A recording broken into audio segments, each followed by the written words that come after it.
Can everybody hear me? Thumbs up? Okay, great. Hi, welcome. So let's talk about how we launched a new architecture for planet-scale distributed system at Google, or as I like to think about it, is how we replaced a jet engine in mid-flight. And I thought this would go well with the topic of coping with chaos. It was definitely chaotic, especially trying to move from one architecture to another that was not really similar in any way, and trying to do that also with minimal user impact or no visibility to the user whatsoever, and with zero downtime. So a little bit about myself. I work at Google on its infrastructure. So the project I worked on was for the distributed build system, and that can be found online. So before we jump into how we swap the architectures, let's talk a little bit about the build system itself. How many of you are familiar with Make, Maven, Gradle? I'm sure a lot of you use it every day. Okay, great. So how many of you are familiar with what distributed build systems do? Maybe you use Travis CI? Yeah, but I see a few nods. Okay, cool. So basically what I'm going to be talking about today is a system similar in a way to what Travis CI does. So the way build systems generally evolve is first we start out with just one programmer, one engineer working on a project on a single desktop. And so they'll need to build their project, so they'll issue a command using a command line tool. They issue the build command, and it will pull a bunch of dependencies, including, for example, OpenCV from somewhere out there on the internet that will download the dependency, link it, and compile the dependency, link it, and build a binary. So now what happens next is, if the project is very, very successful, then a team will start working on it, expanding its features, and covering the project and making it even more useful to everyone. And so what happens is the team will need to dedicate some machine on the side that will do the builds, the tests, and the releases for them. And a different team in the same company might need to do similar things, build their system, and they might be relying on same dependencies, like, say, OpenCV in a computer graphics company. And so we'll have a bunch of different teams, and every single team will set aside a machine where they'll be doing builds and tests and releases on that machine. And so what happens is now every single team in the company needs to allocate the resources needs to allocate resources, time, energy, focus to be able to maintain their build system, to be able to upgrade their dependencies, upgrade different versions and so on, and operate and keep the machine running. And at this point, if the team is a bunch of, say, machine learning experts, then it's, we would rather have them focus on what they do really, really well and have someone else take care of this infrastructure problem. And so that's where my team steps in. So the distributed build system team will create a shared centralized infrastructure where we'll now be operating the system, we'll be running it, take care of upgrading it, and so on.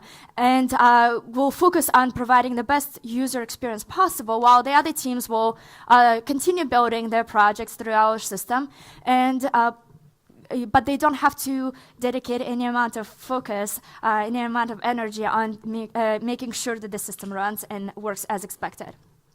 And then another benefit here is that, as we saw, so if all the different teams depend on OpenCV, for instance, then every single team, every time they need to build it, they will need to download it, or every time they need to upgrade to the new version, they will need to do it themselves. And so this is repeated many times across the different teams, whereas now our team could be responsible for this. So if they depend on the same dependency, the same version, then we can just download it, compile it once, and then every single other team depending on it can just reuse the results of work, which would cut down on the time that it takes to run the build, run the tests. Okay, so this is how we go from single desktop, just one engineer working on a project building, to multiple many different teams working in, and that's when the need arises to have a distributed build system, which is a shared infrastructure for all the different teams. And so now our machine learning experts can focus on what they do best, coming up with the best models that they can. Okay, so now that we set some of the context about how we even got to this point where the build system is being used by every single Google engineer, every single team at Google, let's talk about how its architecture evolved. So it started out very simple. It was a experimental project. And the distributed build system itself is called BuildRabbit. So it started out as just an experiment. Can we do something, beyond just a command line tool? Can we do something, somewhere on the cloud and provide the shared infrastructure? And then as it found its use, as found its niche, all of a sudden the number of users that were joining in started increasing rapidly to the point where we started hitting the architectural limits. And so that's when we realized we needed to have a different architecture, and we needed to swap from old architecture to the new architecture. So let's talk about what were the old and the new architectures, and that should give us enough background to understand why we needed to do this with zero downtime. So, the thing that you see on the picture here is Eileen Donan Castle. Have people visited it? I highly recommend it. It's located in Scotland. It's very, very beautiful. So it started out with a very, very simple architecture, which I like to think of as a push model. So basically it was just, a client, a very thick client that we had, that we distributed for all the users. And it would just, send a request to the server, specifically the scheduler. And scheduler acted as a load balancer, which would tell us which worker machine to talk to. And then the client would send the request to the worker machine. And you would have to maintain this one connection in order to get all the information about the progress of the build, as well as all the different outputs, build artifacts that were coming out. And so if the connection is broken either by the server or the client, then all these results are gone. There's no way to recover it. And so, this is not really a great experience for the user because the build might take a really long time. And so being able to recover some of that state or just not lose it would be great. There were a couple other problems we started running into with this architecture, which is utilization and the routing. So this thick client library that we see here on the left, it needed to make a lot of assumptions about the build systems. And so as the build system was developing and evolving, some of those assumptions were no longer valid. But we still needed to support this client that we distributed because we couldn't possibly ask our users to rebuild their client every week, for instance, or go with our release cycles. That would defeat the whole purpose of creating a shared infrastructure because now we would be distracting our users from making progress on their own developer workflow, on their own development. And so now this thick client library was making a lot of assumptions, was handling a lot of the utilization problems where scheduler and the worker also knew some things about how to utilize better, but it was very split and a lot of the logic lived on the client side. And to start with, this was a great, simple architecture. It made sense, and it worked really, really well for a long time. And this is what allowed the project to actually find its niche and to find its use case. So as we started hitting the limits of this architecture, then we moved to something more like this that we call the build service. So the connections you see between the different boxes are different types of connections, like RPCs or events or streams.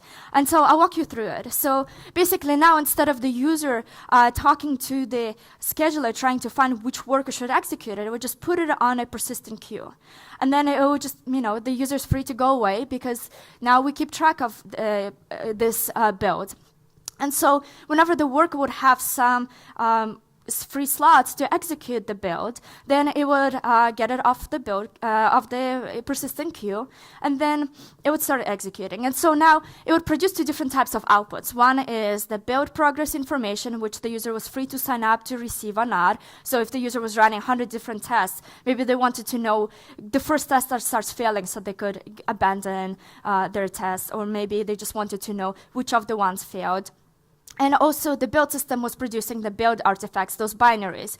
And the user may choose to pick them up if they're doing releases, or they may choose to ignore them if they're just running the test and they want to see if the tests fail or succeed. And so these are the red and the green arrows for the user getting it from the build artifacts and build progress info, which are on their own services from which we can get this information. And so because we used to serve this kind of information previously in the previous architecture, we continue to serve this information. So this was still maintained and operated. It was still responsibility of the build Rabbit team to keep track of the worker, the execution engine, the build artifact service, and the build progress information service.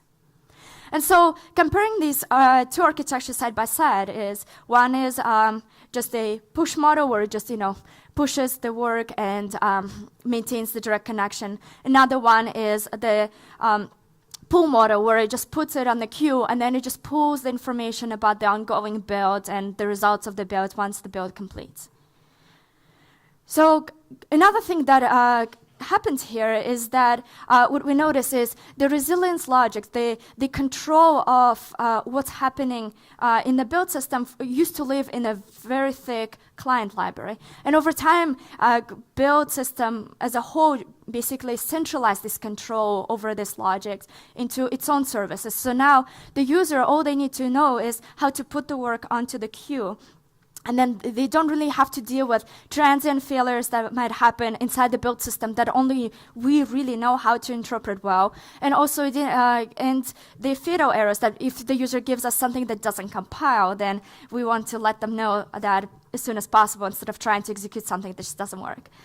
And so by centralizing this control, right, so instead of distributing these client libraries to people and supporting many weeks and months of different stages of evolution of the build system, now we centralize this control in our build system, where now we're free to make progress and make updates and improvements to our build system without the user ever being exposed to this. So this was a strict improvement for us, and also it allowed us to start building backends that would scale and satisfy the current need as well as satisfy the growth rate that we would expect. And so in order for us to do this architectural upgrade, we needed to swap out the old implementation from the new implementation. But we didn't have the luxury of just turning down the system and asking everyone, can you just stop building and testing for as long as it takes us to do this? So let's talk about now, sort of set the context for why we couldn't do this also to see it a little bit clearer. On the bottom, if you see circles, that they should tell you where you are in the section, so they get filled out as we go forward with the concepts, in case you get confused or zoned out, and then you're wondering where we are. So Build Rabbit sits very nicely in the middle of the build, test, and release stack. So it will continuous integration system will call to Build Rabbit to run its tests for the teams. And the release infrastructure will use it in order to get the binaries, to build and get the binaries out and then deploy them. Individual Google engineers as well as teams wanted to do something with building the binaries and then doing something else with them, and they just varied on a case-by-case basis. And also integration testing infrastructure, where we took some subset of environment, subset of services, and then we built them, and then the integration testing infrastructure allows us to bring it up and run some tests to ensure that integration works end-to-end. And Build Rabbit itself relies on a few different components in the in the overall build ecosystem. So it needs to talk to the source system in order to get the state of the source code at the time of the revision that the user is requesting. And it also needs to talk to the build system itself, so the command line tool that we previously relied on purely. And it was actually open sourced as Bazel. Have people heard about Bazel? It was open source like a year ago, I believe. So basically, Build Rabbit, you can think of it as a Bazel in the cloud. So it handles the distributed layer on top of the build system.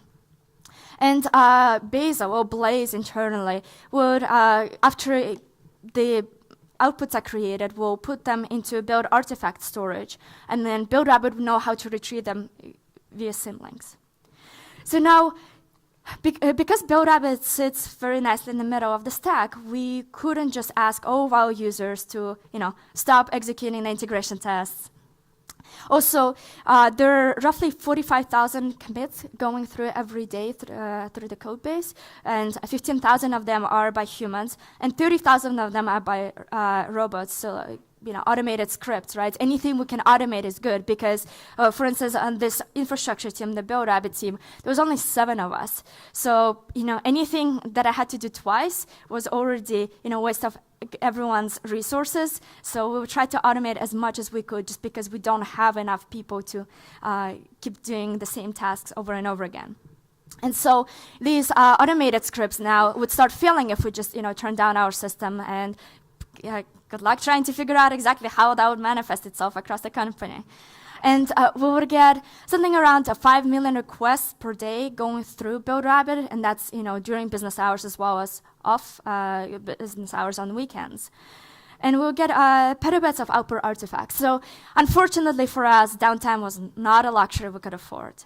So the problem that stood in front of us was, very much felt like replacing a jet engine mid-flight, right? Replacing this middle of the stack with a new architecture and then just making it completely invisible to the user so they have no idea that it happened, but except for it just works better.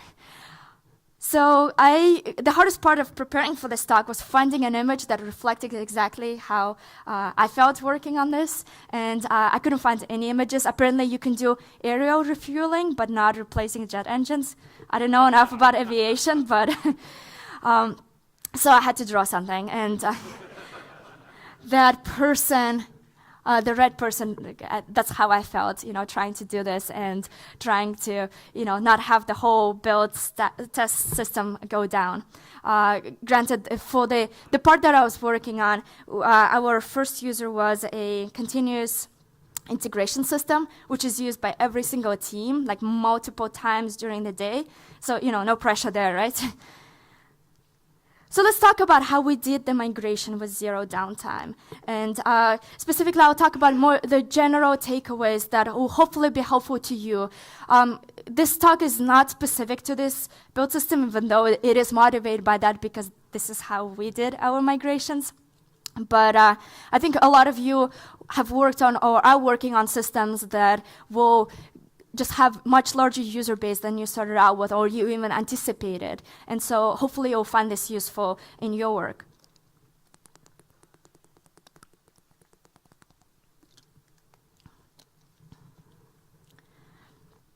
So the first step was to plan the migration, and specifically to figure out, to scope out what it is that we even need to worry about before we do the migration. And because we started hitting the limits of architecture, we needed to ensure that we migrate the backends first, because we wanted to prove that our backends in the new architecture are able to support the ongoing load that we get every day, as well as are able to support the anticipated growth. And so on this diagram with the new architecture, what we see is that there's 3 backends, right? There's the execution engine, which is the worker. Then there's the service that serves the build artifacts. And then there's the service that provides the information about the build progress.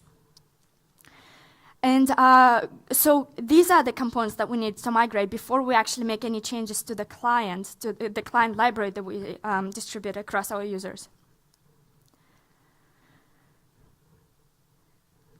So then we needed to realize that we're going to be writing a lot of throwaway code. This migration is not a trivial one, and it will last a really long time. And so bridging the gaps, bridging all the different implementations at all the different versions was very important to us. It in a way felt like this, building bridges across the islands, which are different versions of the service. And so that's something that we needed to support. So what that means is that our users, they would have a binary, the client's library compiled from a while ago, and we needed to remember exactly what functionality we provided to them and continue providing that same functionality so that their calls will continue succeeding to us for as long as we promised to them that they will. And so, in that sense, we needed to really focus on mixed mode. We knew what our old architecture was, that was very well understood. We knew what our new architecture should be. That was also something that we thought for a long time and came up with. But it was the in-between transition that we really needed to focus our energy on in order to do a successful migration. And so by focusing on the mixed mode, it allowed us to figure out exactly which are the intermediate steps that we need to take and support and for how long in order to make things work. Also, with the old architecture and the new architecture, it wasn't really easily comparable, like all the intermediate steps of the computation when the build is in progress. It's very hard to compare what it was from, when it went from scheduler to worker to scheduler to without any scheduler, right? Just the persistent queue, and then it would have two different services outputting two different types of information instead of one service, which was the worker outputting both types of outputs over one connection. And as I mentioned previously, compatibility windows for us was several months. So what that meant is anywhere from now and to several months ago, we needed to support every single release that we did of our client library, as well as every single version of the service, and make sure that it works for all of those different implementations as we're releasing, as we're doing the migration. So another important thing was for us to try to isolate this. So we wanted, if we made a mistake, we wanted to isolate that to a few users, a few machines instead of, affecting the whole company. So we needed to find a launch-friendly client. And as it turned out, for every of the backends, so there were 3 backends that we were building, there were 3 different users that were a good fit for it. So as I mentioned, for the Build Abbott Worker, that was dequeuing off of it. It was the continuous integration system, which is a big client.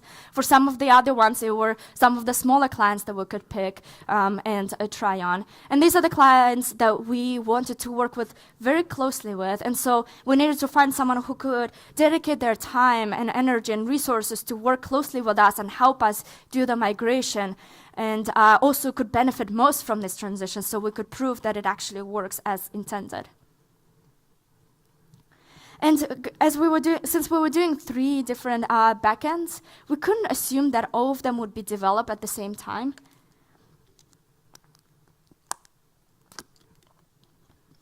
And so we needed to decouple launches of those 3 services, because every sub-team on Build Abbott would hit roadblocks at different times. And so we don't want to assume that all of them will be ready at the same time, because otherwise we wouldn't be able to release for a lot longer than it already took. And so what that meant is that when releasing for the dequeuer, Build Abbott Worker dequeuing off of the persistent queue, I needed to assume that any of those services don't exist, as well as they do exist, and what that means for all the different side effects that those services are expected to have, and all the different stages of transition that each of those services might have, and how that would affect the overall output to the user, which needed to be exactly the same, or better, but for whatever definition of better we decided that it was. And so in this case, so we had 3 different launchers. They happened roughly around the same bigger time unit, but none of them depended on each other happening around the same time or in any particular order. Something that became more obvious to us as we started working on the migration is having a rollback plan was very important to success of this migration. And this is because, for many launches, maybe a rollback plan is just simple as reversing the steps that they took, which it wasn't for us, because we're moving from something, apple to oranges comparison of architectures. And so we needed to really focus on ensuring we fully understand what the different side effects will be as we are launching it, as well as we are rolling it back. And if we hit any of the failure modes during the launch, how can we safely roll it back? And especially for things like schema migrations and creation of new schemas, this is non-trivial, and we needed to make sure we fully understand this. And we needed to have a maximum visibility into system state. So we need to detect that things are going wrong, as well as we need to make sure that we know things are going well. Oftentimes, I found that people focus more on the failure states, and their logs would show, errors if we actually are failing. But being able to tell, yes, things are going well, and I see successful milestones happening was tremendously helpful in this case. And investing into visibility, into observability of the system is a very complicated task that requires a lot of energy and engineering focus. So we needed to make trade-offs. So, we could just dump everything into info logs, right? And just, dig through that and, maybe like at 3 a.m., dealing with a system that we don't fully understand yet, hoping that we'll find something useful that is actually leads us to anywhere. Or we needed to make trade-offs where we needed to figure out how much of it could be put into distributed tracing framework, how much of it could be put into a database that we could query through and figure out what happened, as well as which statements should go into info logs that would tell us exactly what's happening. And gradual rollout, of course, it was something that we wanted to do because we couldn't just, launch our new architecture and be like, yay, it works, right? We couldn't do that for all the different zones. So picking, which cells it should go out to, maybe those that have minimum impact or were able to access faster. Then figuring out which data centers you should go out to and which, data center zones you should go out to. Because all the different data centers had different characteristics, and so we wanted to make sure that if there's a high value user in a particular area, they're not affected by our launch if we have very little confidence. And as we continued rolling out, we would increase confidence in our migration, and so then cutting that long tail shorter and just rolling it out and seeing what happens was very important to us at the time. Something that it's not at all something that we planned for, but we discovered was important, and we did that a lot, was practicing before the launch. So the launch that I led was across 5 different teams in 3 geographic zones and 2 time zones. And so having everyone coordinated with expectations of what's going to happen next during the launch, that wouldn't be possible if we didn't practice it a lot of times. There's a great book called Checklist Manifesto. Has anyone read it in the audience? Okay, I see a few hands. Yeah, so the author is actually a surgeon, and so he talks about the checklist as being incredibly useful in complicated medical procedures, for instance, and how a lot of medical professionals would be hesitant to use them, especially as they became more and more experienced, because they felt like, well, I know what I'm doing. I've been doing this for so long.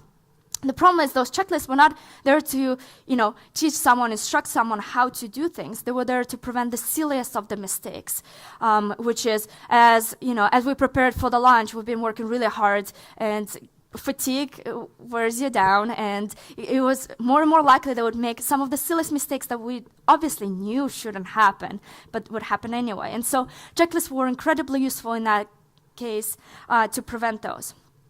And so we practiced a lot of times. We practiced many times just to ensure that we knew exactly how to roll out the system as well as how to roll it back, and that everyone is on the same page. And because this rollout took, it took a couple of weeks to fully roll it out, and people, have personal lives, and people go on lunch breaks, and people have to take care of their own life. And so we can't expect that the same set of people who made the checklist will be the same set that is actually doing the rollout. So we needed to make sure that it's as descriptive as possible. And as people are logging in the morning at different times, they knew what's going on and who should step in next and so on, and that we could coordinate across all the different teams.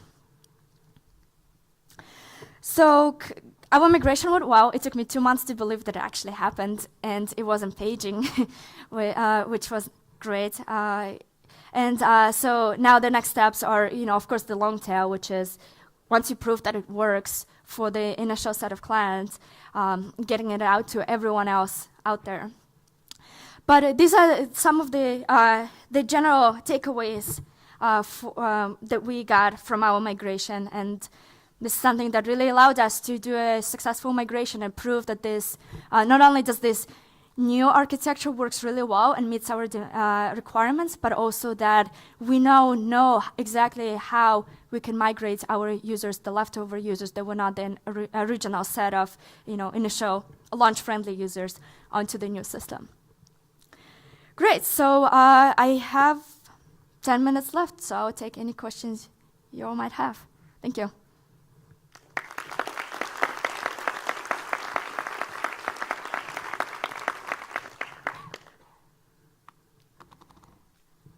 The lights are bright, so if I can see your raised hand, feel free to speak out.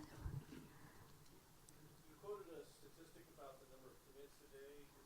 In the launch-friendly users, are they a small percentage of those commits, or are they a large percentage?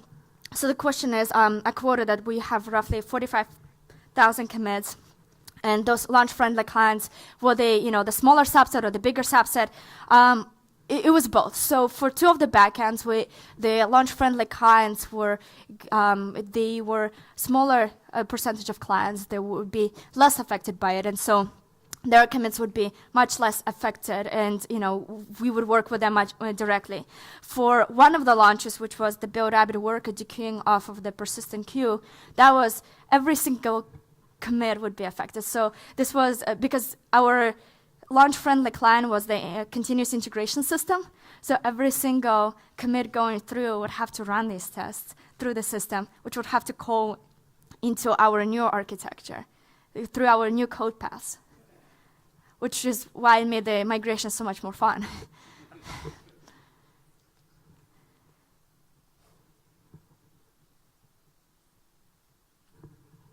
Any other questions? I can't see, so you guys feel free to.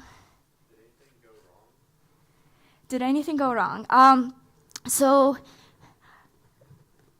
the launch itself, like when we said, okay, the launch date is set, now we're all doing this. It went surprisingly smoothly. Like, I sincerely thought that something will go wrong, and then for 2 months, nothing was happening. Everything was just going smoothly, and I was like, okay, maybe nothing's gonna happen. Actually, nothing's gonna wake me up. I was ready to give up sleep, and so was everyone else on the team. I mean, obviously, a lot of things went wrong as we were practicing, and I think a lot of just the practice and coming up with very detailed checklists and very detailed risk mitigation plans for every possible scenario, which we hit, and we tried to hit as many of them as possible during our practice runs. I think that's what I credit for, the actual launch going very smoothly.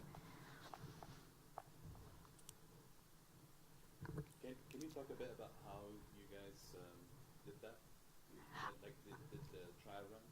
Oh, sure, yeah. So an example trial run would be, so we would, some of the steps, for instance, would be, okay, so turn down the X service that would do like load balancing for us, right? So, something that was doing what the scheduler was doing.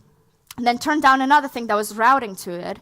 Okay, so now we have the state where all of the work, the services is just lame ducking.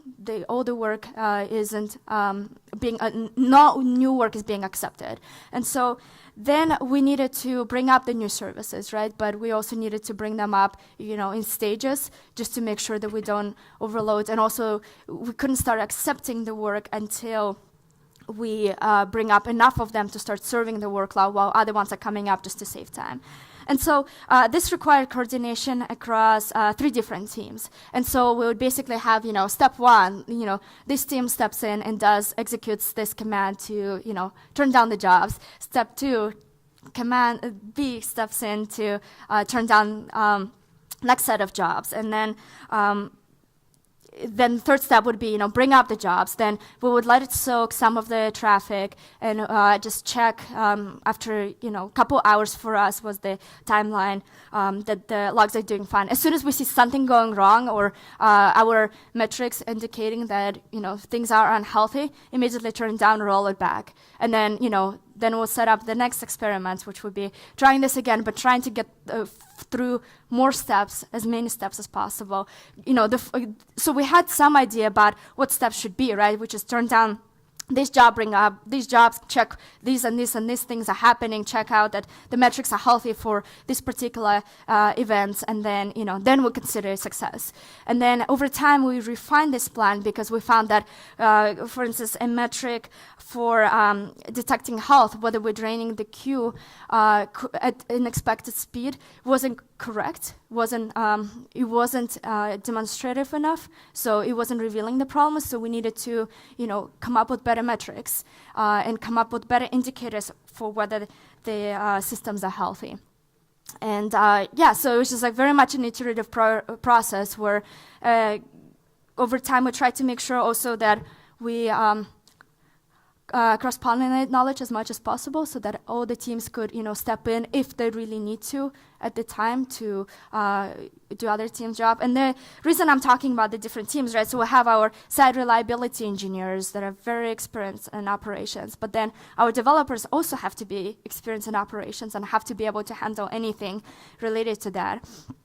And the continuous integration testing framework. So that was done by a team also in the build team, in the build and test overall team. And so they were very knowledgeable about how our system works, and we were very knowledgeable about how their system works. And so trying to make sure that there is as much of autonomy as possible. At the same time, everybody, is responsible for their set of jobs.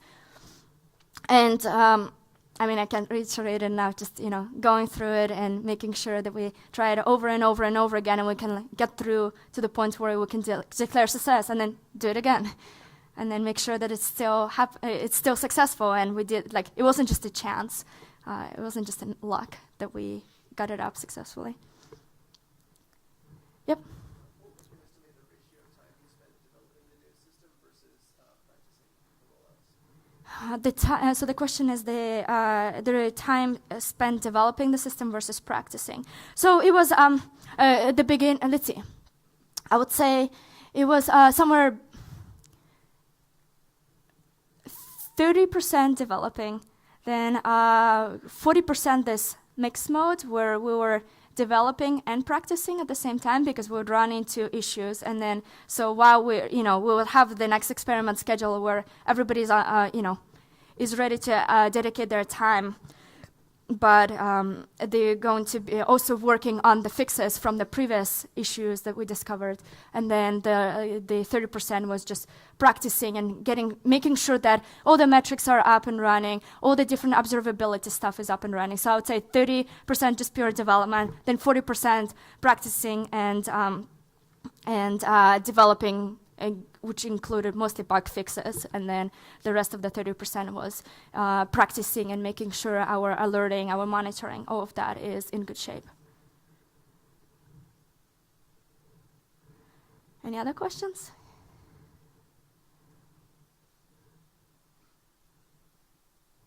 Are all the teams at that level of rollout? I'm sorry, could you repeat your question? Do all the teams practice this level of rollout? I'm assuming you're asking about all the teams outside of this particular migration. It depends on the sort of cost benefit trade-off. So this was a very high value migration, and so because we couldn't afford to have the build, test, release system, the component that actually makes it happen down, and so it's very important to practice for it. Now, for some of the other systems, especially if they're in earlier stages of their use, this will be completely unnecessary, because this is just, this is a lot of work and a lot of effort put into something that, if it went wrong for lower value projects, it wouldn't be such a big deal. It wouldn't have been noticed as much, because the impact of this going wrong would have been noticed by every single team, would have affected every single team's release schedule. It was a lot more important for this project to get the migration right.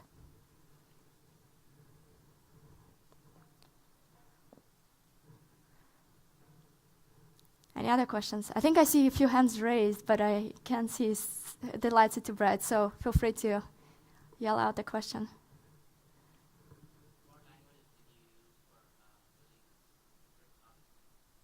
what language, the question is, what languages do we use for pulling this? So it was actually very polyglot. The particular system, the distributed build system that I worked on was implemented mostly in C++.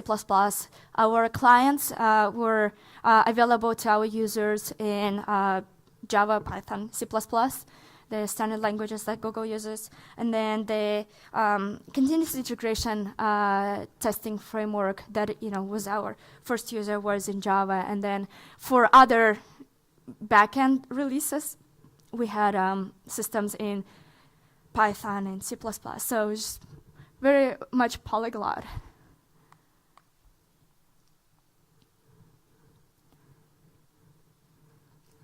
Any other questions? Looks like we have 6 minutes. 6 seconds.